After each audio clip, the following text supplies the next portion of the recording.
भारत में अगर योद्धा जातियों की बात की जाए और उन जातियों में यदि राजपूत जाति का नाम ना लिया जाए तो वो लिस्ट कभी पूरी नहीं हो सकती है। जितना बलिदान इस राष्ट्र के लिए राजपूतों ने दिया, शायद ही किसी ने दिया हो। आज जिस प्रकार से भारतीय लोगों के चरित्रों के पतन हो रहे हैं, उस संदर्भ में मैं आपको एक छोटी सी बात बता रहा हूँ कि राजस्थान के लोग कितने स्वाभिमानी और गरिमामय जीवन जीने वाले रहे हैं। वैसे तो पूरा राजपूताना ही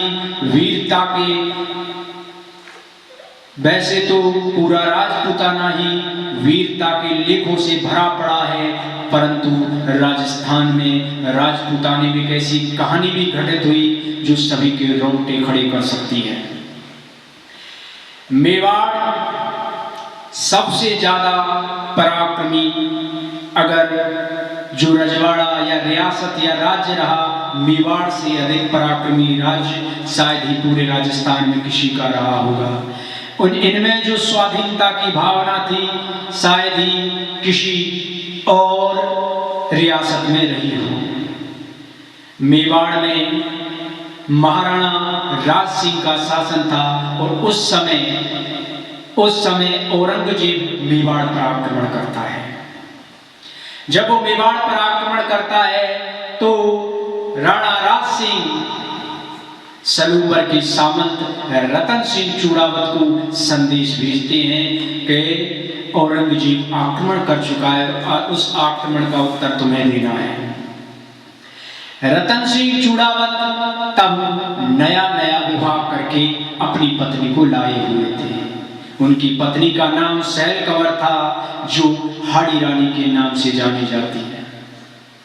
जब वो अब नवविवाहित पत्नी, एक तरफ नवविवाहित पत्नी थी, एक तरफ युद्ध की में जाना था चूड़ावत को, तो जब वो युद्ध के लिए प्रस्थान करने लगे तो युद्ध तैयार होने से पहले उन्होंने सोचा कि मेरी जो नवविवाहित पत्नी है उसके लिए कुछ निशानी भेजी जाए, क्योंकि जो व्यक्ति अपनी स्त्री को छोड़कर युद्ध करने गया है इसकी कोई गारंटी नहीं है कि वो युद्ध से लौटे भी।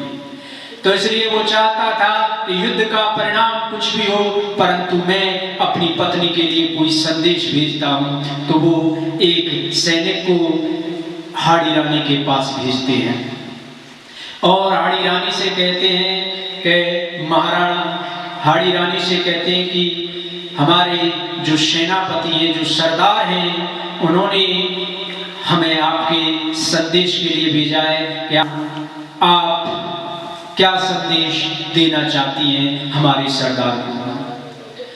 तो हाड़ी रानी ने कहा कि अगर मेरा पति मेरे बारे में चिंतन करता रहेगा तो वो युद्ध कभी भी जीत नहीं पाएगा, इसलिए इस युद्ध को जीतने के लिए मेरा बलिदान अनिवार्य है। और हाड़ी रानी ने अपना शीश काटकर थाली में रख दिया और जब सैनिक हाड़ी रानी का शीश लेकर रतन सिंह चूड़ावत के पास पहुंचे तो रतन सिंह चूड़ावत ने अपनी रानी का शीश देखा तो उनके पैरों तले जमीन खिसक गई और उनकी भुजाएं फड़क उठी और उन्होंने